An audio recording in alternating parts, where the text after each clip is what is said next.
দেশে এক রাজা ছিল। তার রাজ্য ছিল খুব বড় এবং সুন্দর, তবে রাজা খুবই অলস ও খিটখিটে ছিল।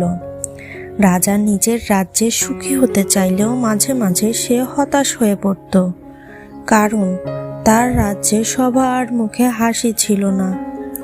একদিন রাজা তার রাজ্যের বাজারে হাঁটতে গিয়েছিল।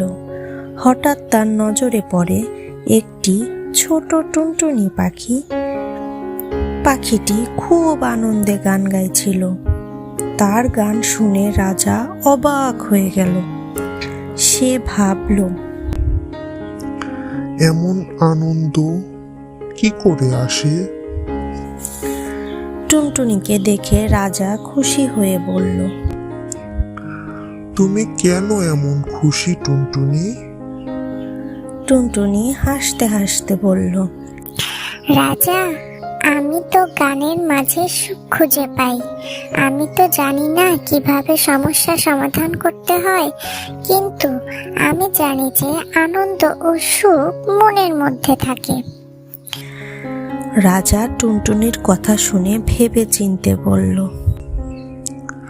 তাহলে আমাকে বলো, আমি কিভাবে রাজ্যে সুখ আনতে পারি? টুনটুনি বলল, আপনি যদি আপনার রাজ্যে সুখ আনতে চান, তাহলে আপনাকে প্রথমে আপনার মনকে শান্ত ও খুশি রাখতে হবে।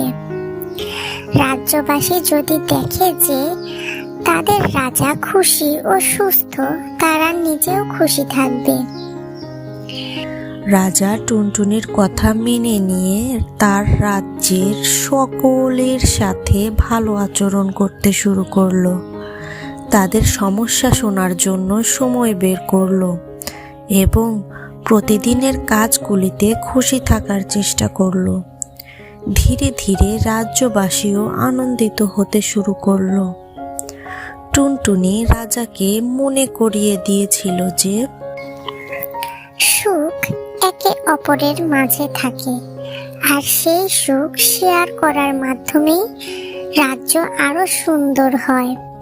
আর তারপর থেকে রাজ্যটির নাম হয়ে গেল সুখী রাজ্য, যেখানে রাজা ও জনগণ সবাই খুব খুশি ছিল এবং সেই রাজ্যের কথা সকল গ্রামে ছড়িয়ে পড়ল। এই গল্প থেকে আমরা শিখলাম যে সুখ মন থেকে আসে আর তা সবার মাঝে ভাগ করে নেওয়া উচিত।